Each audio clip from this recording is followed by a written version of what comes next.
ये question number 5 है 2.3 exercise का। इसमें क्वेश्चन नंबर 5 बनाने से पहले आपको ये बात का ध्यान रखना होगा, कुछ बातों का, जैसे पी एक्स,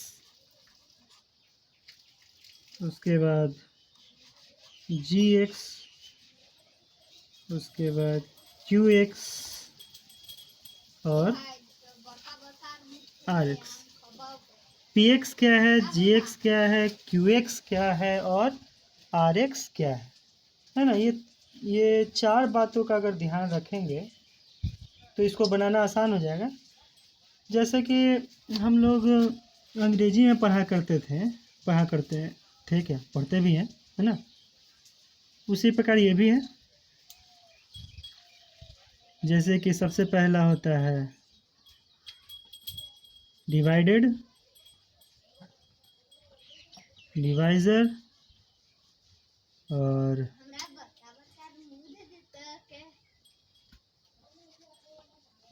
क्वोटिएंट, रिमाइंडर।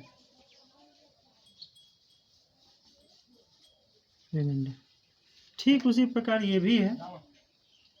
आपका जो पी एक्स है उसको हम लोग भाज्य कहते हैं, ठीक है, भाज्य, इसको हम लोग भाज्य कहते हैं। जो जी एक्स है उसको हम लोग डिवीज़र कहते हैं, यानी कि भाजक कहते हैं, भाजक, ओके।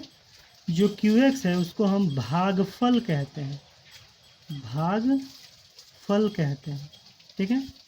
और जो आर एक्स है उसे हम लोग शेषफल कहते हैं, ठीक है, भागफल और शेषफल। अब एक डिवीज़न करके मैं दिखा देता हूँ ताकि अच्छा समझ में आ जाए कौन क्या है। जैसे मान लीजिए हमको 10 है, 2 से डिवाइड करना है, तो 2 पचे 10 कट गया, है ना, यानी कि 0 आ गया, ठीक है, कह सकते हैं ना 0 आ गया। तो आपका ये जो हो गया उसको हम कहेंगे भाजक, यानी कि जी एक्स। ये जो बीच वाला है उसको हम कहेंगे भाज्य, यानी कि पी एक्स। ये जो इधर आया है ना, इसको हम लोग कहेंगे भागफल, यानी कि क्यू एक्स। और जो नीचे आ गया इसको हम लोग कहेंगे आर एक्स, यानी कि शेषफल, ठीक है।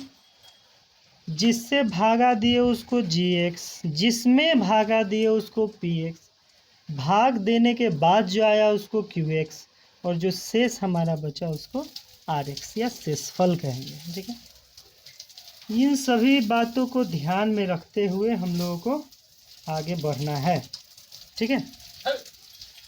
अभी मैं ये रहने देता हूँ, इसको मिटा देता हूँ ताकि ये बार बार देख करके आप समझ सकें कौन क्या है, ठीक है, कौन क्या है, ये समझ डेवलप हो सके। पहले समझ जाइए, उसके बाद आसान ही है ना। कोई चीज़ हार्ड थोड़े होता है, आसान ही होता है, समझ का फेर होता है बस।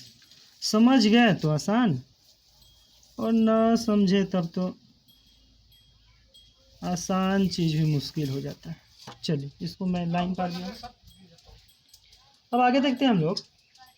जैसे कि पहला क्वेश्चन में कह रहा है ना, हम यहाँ पे अब 5वां क्वेश्चन की ओर रुख कर रहे हैं। 2.3 का 5वां क्वेश्चन, 5वां का पहला क्वेश्चन आपका कह रहा है कि आपको, हाँ, पर सबसे पहले घात समझना पड़ेगा, घात। अब ये घात क्या है, तो घात को हम अंग्रेजी में कहते हैं पावर, कह सकते हैं, है ना, पावर। अब पावर से आप परिचित होंगे, पावर क्या है ना। तो ये पावर है। तो कह रहा है कि जो घात पी एक्स का हो, है ना, पहला क्वेश्चन है घात किसका, घात जो है पी एक्स का, घात जो है पी एक्स का वो बराबर होना चाहिए घात क्यू एक्स के, ठीक है। यानी कि पी एक्स, पी का घात क्यू के बराबर होना चाहिए। ऐसा क्या क्या आप टर्मोलॉजी यूज कीजिएगा, क्या क्या आप लीजिएगा, मतलब क्या क्या आप संख्याएं लेंगे, है ना, कि पी एक्स का जो घात है पावर जो पी एक्स है द्विघातीय समीकरण का हिस्सा है, इसीलिए पी एक्स का जो पावर है वो क्यू एक्स के पावर के बराबर, यानी कि जो भाज्य का पावर है वह बराबर होना चाहिए, भाज्य का जो पावर है वो बराबर होना चाहिए किसके, तो क्यू एक्स के, यानी भागफल के। ठीक है, ये चीज़ को आप ध्यान में रखिएगा। ठीक है, भाज्य का जो पावर है, भाज्य का यानी पी एक्स का जो पावर है वो क्यू एक्स के भागफल के बराबर होना चाहिए। चलिए अब आगे बढ़ते हैं। आगे अब क्या है भाई, तो ऐसा होना चाहिए हमारा। तो अब हम क्या ले, है ना, यहीं पे तो सोचना है। हम ऐसा टर्मोलॉजी